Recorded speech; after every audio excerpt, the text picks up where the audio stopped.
All right, guys, welcome to the Genesis Project. We are continuing our series. Last time we were looking at a passage in Genesis dealing with this idea, does life begin at birth? It doesn't. There's a lot of passages, as we're going to continue to look, a lot of passages are actually dealing with the idea and the assumption that that unborn child is alive in the womb. Next passage we're going to look at is Genesis 21, 22, and to 25. This one, the heading the person sent me was Fetuses Are Not Persons. Okay, first of all, fetus is a term that we use. It wasn't a term they would use in the Bible. You got unborn, you got various other terms that would refer to that child in the womb. And again, it's moving, it's growing, it's breathing ish, through the umbilical cord.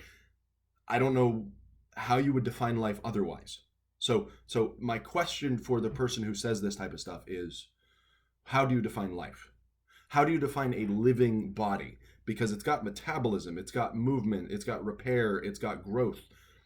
Those are all things typically in line with life. So why is life not a thing? We can get into another issue, into something like love thy body, which most bioethicists are going to assume, and they believe that life is there present in the womb. They're just going to disagree on when the rights of humanhood are passed on. So that's a discussion we can have. But there's going to be very little doubt that the unborn child is a living thing. Now, this passage I'm looking at today is Exodus 21, 22 to 25. And again, the heading in my Bible says laws against violence. So I want you to look at this. We're going to hop all the way back to verse 12. There is some slavery dealt with in this. There's some servanthood, some other issues. I want you guys to kind of put a pin in that. We'll come back to that at some future video if you remind me. But look at verse 12 of Exodus chapter 21, if you have a Bible in front of you. It says, "He that smiteth a man so that he die shall surely be put to death." So the idea is, God is saying, if you, and this is outside of the context of something like capital punishment or war, because God will address those in other places. You have to take the whole Bible in its context. But he's talking about this idea that you are beating a man, or you attack a man, or you premeditatedly murder a man. You killed someone somehow. He that smiteth a man so that he die, he shall surely be put to death. And if a man lie not in wait, but God deliver him into his hand, then I will appoint a place whither he shall flee. So this is getting into the whole idea of the sanctuary cities, in that if you accidentally killed someone, and so the idea used in the Bible is, you're chopping wood, you swing your axe back, and the axe head comes off the axe, and it smites someone in the head, and they die. Okay, so if I'm building on a building project and the building accidentally collapses as I work on it because I was careless and it accidentally killed someone, I'm still held liable for that blood, but I have the option to flee to a sanctuary city and stay there until the death of the high priest, and I am spared the death penalty as long as I remain in that city. Now, the Avenger of Blood can still come after me because I killed someone in his family or whoever he was appointed to be a Avenger of Blood for. But that's what this is talking about. It's talking about this idea that you have someone who has premeditated their murder. That's one thing. Someone who has not premeditated their murder, it was an accident, that's another thing altogether. So even in this, God is saying, if it's an intentional death, this is the punishment. Accidental death, this is the punishment. Okay, carry on. "But if a man come presumptuously upon his neighbor to slay him with guile, thou shalt and shall take him from mine altar that he may die." And so there's no protection for him. There's no safety for him. He can't just go and plead, like grab onto the horns of the altar and be like, no, spare me.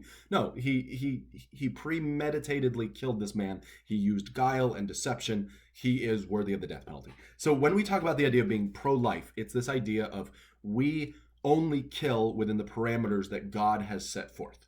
So God will say, criminals, there are certain crimes that are worthy of death. There you go. But it's saying if you have a premeditated murder, if you lay in wait for this guy, you ambush him, you betray him, whatever, worthy of death, there's no sanctuary city for you. Okay? So that's what we have to understand. Again, going back to the first principle, which is God determines life and death. Now, let's keep going. It says, "And he that stealeth a man and selleth him, or he that is found in his hand, he shall surely be put to death." So these slave traders, or the people who kidnap people and sell them to other people, that is worthy of death in God's eyes. So now what we're seeing is God says, all right, it's not only murder that's going to get you put to death, it is going to be something like kidnapping and slavery, like this slave trade. Now, there are places in the Bible where certain types of slavery are okay, but the kidnapping and selling of another man or woman, etc., outside of the context of war, things like that, that is condemned. Now, look further. It says, he that curseth his father or his mother shall surely be put to death. Again, another principle God is saying, and again, we're not necessarily under these rules anymore, but that is the rule that the children of Israel were under. Now, keep going. And if men strive together, so what you've got, picture this: you've got two men who are fighting. Okay, they're wrestling with one another, they're fighting. It's not a playful thing, probably, but who knows? It just says they're striving together, and one smite another with a stone or with his fist, and he die not, but he keepeth his bed. So you've assaulted someone. You played the knockout game. Let's say the guy is down. And what you've done is you've put him bedridden, and it says this, but he did not die. So you fought with a man, you severely injured him to the point where he was bedridden, and it says this, if he rise again and walk upon his staff, then shall he that smote him be quit, only he shall pay for the loss of his time, and shall cause him to be thoroughly healed. So let's say you severely injure a man, he's crippled, he's on his bed, he finally gets up and he's limping around on a cane. You're now responsible to pay for the damages. Okay? You're acquitted. You're not punished for his, like you're not sentenced to death. The crime has been paid for. You pay for his healing, you pay for his time that he lost. You are making it right. Because you guys were fighting and you injured him, you make it right. Now look what it goes on further. It says, and if a man smite his servant or his maid with a rod, and he die under his hand, he shall be surely punished. So it's saying, if you are, hitting a servant and the servant dies, there you go. Notwithstanding, all right, so pay attention to the careful logic of this. If you injure them and they continue to live for another day or two, so it wasn't necessarily the wound that killed them. It says, he shall not be punished. Okay, so if you are beating him with a rod and he dies, then you get punished. If you beat them with a rod, they continue to live for a day or two, so it wasn't necessarily the beating that killed them. Might have been something else or whatever. Okay, they were your property. You're not held liable for their life. Okay, so again, that is the way the Jewish culture worked, but pay attention to those details. Now, I say all that to lay the groundwork for number 22, which is the verse in question. If men strive and hurt a woman with child, so her fruit depart from her, yet no mischief follow, he shall surely be punished, according as the woman's husband will lay upon him, and he shall pay as the judges determine. Look what it says. It does not say that the baby died. It says that the baby is born. It departed from her. Okay, that basically is a code word for she gave birth untimely. It's an untimely birth. Okay, so if you've got a very pregnant woman to the point where you ram into her and it causes her to go into labor and she gives birth too soon, that's not a healthy thing. And so what they're saying is, if she's given birth and it's an unhealthy timing, there's going to be a punishment from the husband, and there's going to be a punishment from the judges, because that was wrong to do. Okay, there it is. And it says, and if no mischief follow, then thou shalt give life for life. Sorry, and if any mischief follow. So if there are things where, okay, the baby is born early and it ends up dying as a result of being born premature, okay, that's mischief. Pay life for life. So you see what it's saying here. It's saying untimely birth, alive, punished, but not killed. If the baby dies as a result of this, life for life.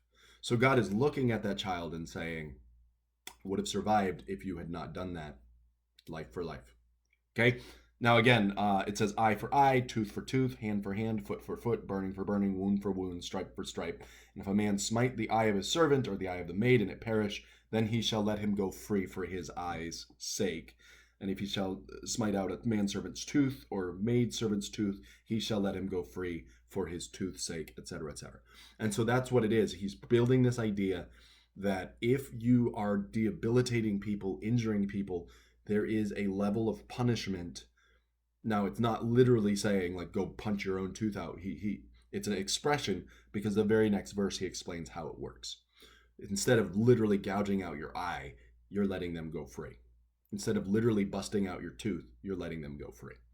And so this is a passage that is often brought up as a, look, oh, two men are striving, and the woman gives birth, and therefore it's not a life. No, that's not what it's saying at all. It's saying she's giving birth prematurely, and if it is a life that ends up getting lost, life for life. And then otherwise you're setting that person free, et cetera, et cetera, et cetera. So that is another passage here in our study through abortion that I want you guys to be aware of, because this is an often brought up passage, and I hope this was helpful to you. Look at the context. There's other things that would probably offend you in here, whatever, but this is, God has the right to do this.